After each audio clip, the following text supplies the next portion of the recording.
Senyora! Bakit wala pa sila? Tawagin mo. Nandito na halos ang mga bisita. Ang dami ng tao. Ay, teka lang po, senyora. Pupuntahan ko na po. Bilisan mo. Oo, opo. Senyora! Andito na po sila, Sir Alma. Ang cute-cute ng apo mo. Ang cute-cute. Ang ganda, maganda yan. Mga baby. Diba dito? Dito tayo, sweetie pie. Hindi na umiiyak. Ayan, baby,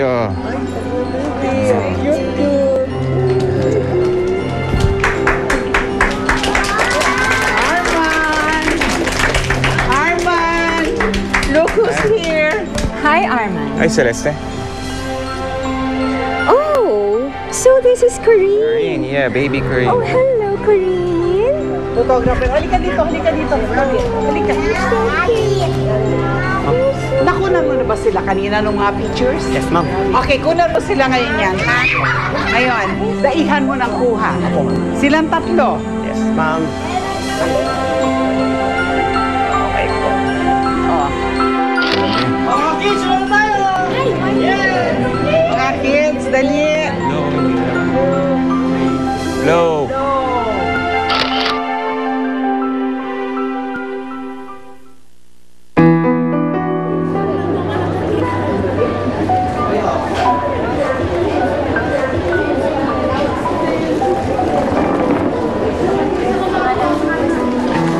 Si Arman to ah. Sally, bakit? Ang anak ko. Teka muna, paano mo nalamang anak mo yan? Kasi sinabi ko sa kapatid ko, ibigay niya anak ko sa tatay niya. Eto, asawa mo? Artista? Hindi. Eh, bakit siya nasa dyaryo? Mayaman kasi ang pamilya nila eh. Kaya lagi sila nasa society page.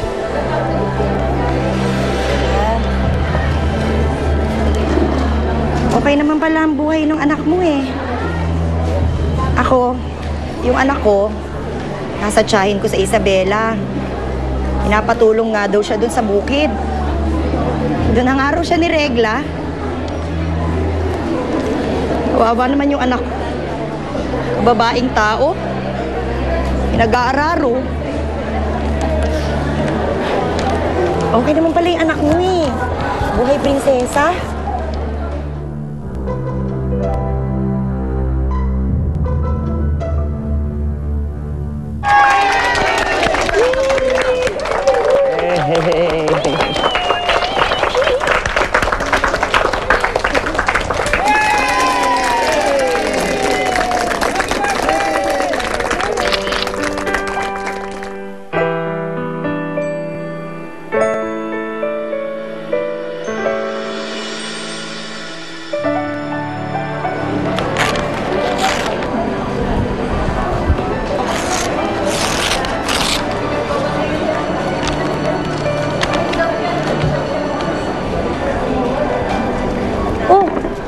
May bagong picture na naman.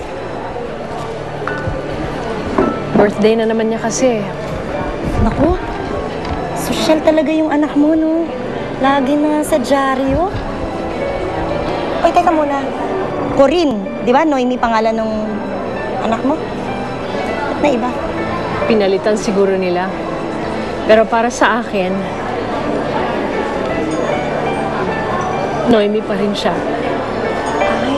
Ay, ito ba yung bagong asawa nung asawa mo?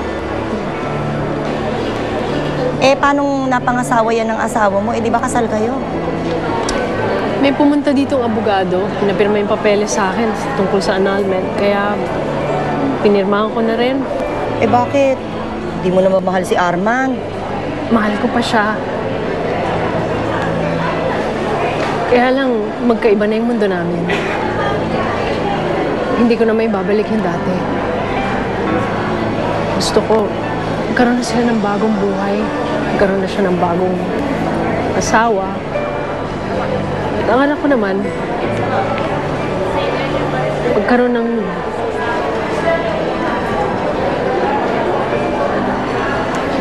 Nagkaroon na ng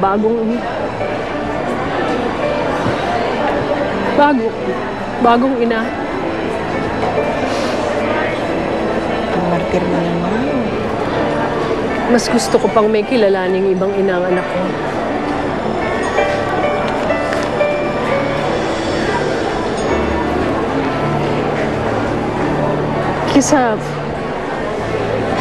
Kesa malaman niya na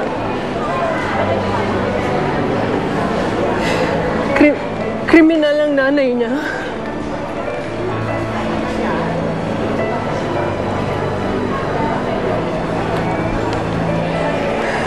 Hindi naman ako malungkot talaga. Ako na yata ang pinakamasayang ina sa buong mundo.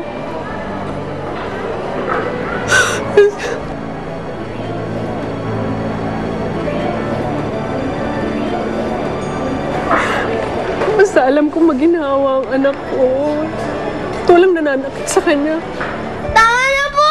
Di David! Aray ko po! Sakit po! Di David! Talagang mapipilas yung tenga mo dahil ang tigas-tigas ng ulo mo. Hoy! Ano ba yan? Ang ingay-ingay niyo dalawa.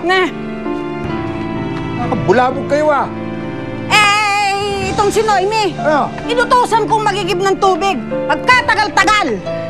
Hindi naman pala nagigib. Nagigib naman po ako kanina eh! Eh, nasan nga? Asan ang tubig? Ay, yun ba yun? Nagamit ko eh, panligo. Kita mo naman ang init ng panahon eh.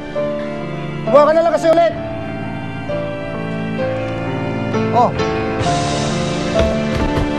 Oh! Mag-igib ka ulit!